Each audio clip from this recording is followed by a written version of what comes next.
বিসমিল্লাহির রহমানির রহিম। আমাদের রিয়াদুস সালিহিনের ৫৭ নম্বর পর্ব নিয়ে আমরা আলোচনা করব। এখানে যে হাদিসটি এনেছেন, হাদিস আবি হুরায়রা রাদিয়াল্লাহু আনহু থেকেই।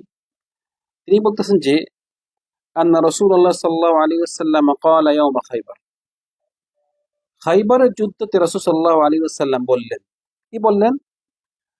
লা উ'তিয়ান্না হাদিহি আর-রায়াতা রাজুলান ইউহিব্বুল্লাহা ওয়া রাসূলাহু। আমি এই পতাকাটা এমন ব্যক্তিকে দিব যে ব্যক্তি আল্লাহকে এবং রসুলকে মহাব্বত করে। পতাকা কাকে দিব? মহাব্বত করে। ইয়াফতাহুল্লাহু আলা ইয়াদাইহি, এবং তার হাতেই আল্লাহ বিজয়ী, তার হাতে আল্লাহ কি বিজয় দিবে।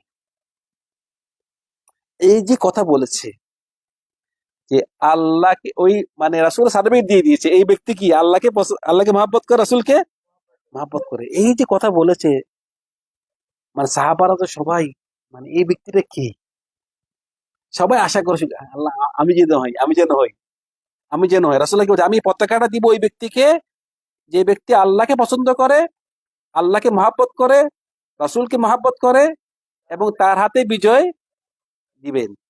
সবাই আসা শুরু করেছে আমি যেন ওই ব্যক্তি হই, আমি যেন ওই ব্যক্তি হই। তো ক্বালা উমর রাদিয়াল্লাহু আনহু মা আহবাবতুল ইমারাতা ইল্লা ইয়াউমাইদ। আমি কোনোদিন নেতা হইতে চাইনি, কিন্তু ওদিন চেয়েছি। এতবার একটা সার্টিফিকেট দেওয়া হয়েছে, ওদিনকে আমি আশা করি আমাকে যদি টাকা হয় যে ফাসাওয়ারতু লাহা রাজাআন আন উতাআলা। রাসূল মানে ওমর রাদিয়াল্লাহু আনহু দাঁড়িয়ে আছেন, দাঁড়িয়ে গেলেন যে আমাকে যেন ডাকা হয়, আমাকে যেন ডাকা হয়। সবাই আশা করতেছে যে এমন একটা সার্টিফিকেট।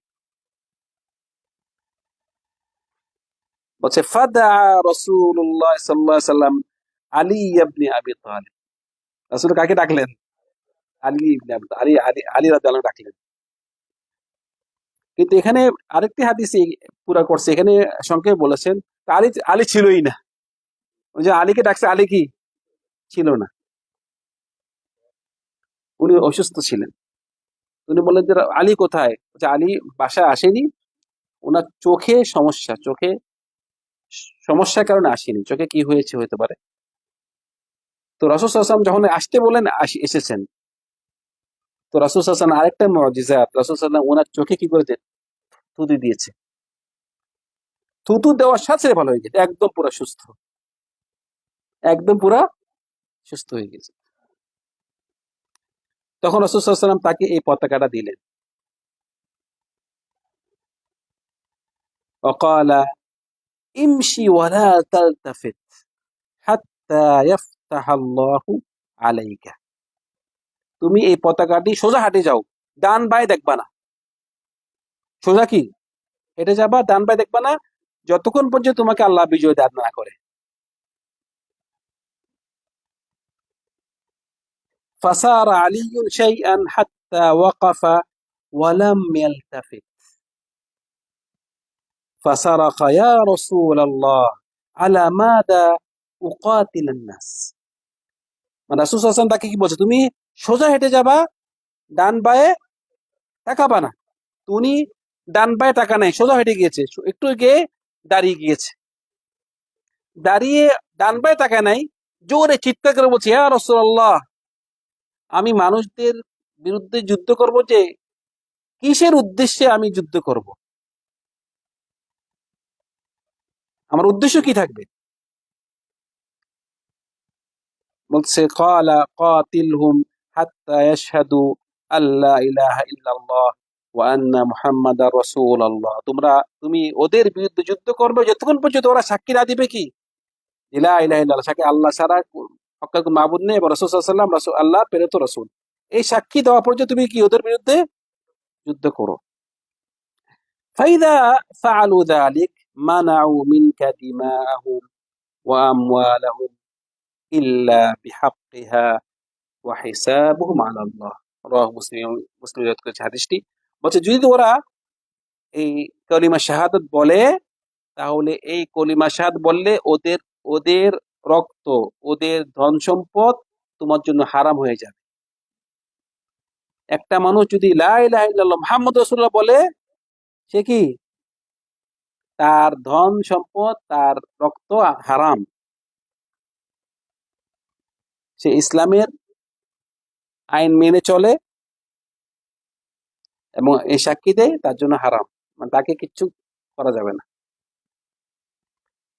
ইল্লা বিহাক্কিহা, যদি কেউ মানে লা ইলাহা ইল্লাল্লাহ মুহাম্মদুর রাসূলুল্লাহ বলেছে, তাকে মারা যাবে না। কিন্তু সে আবার একটা মানুষকে খুন করেছে, তখন খুনের বদলে খুন হবে।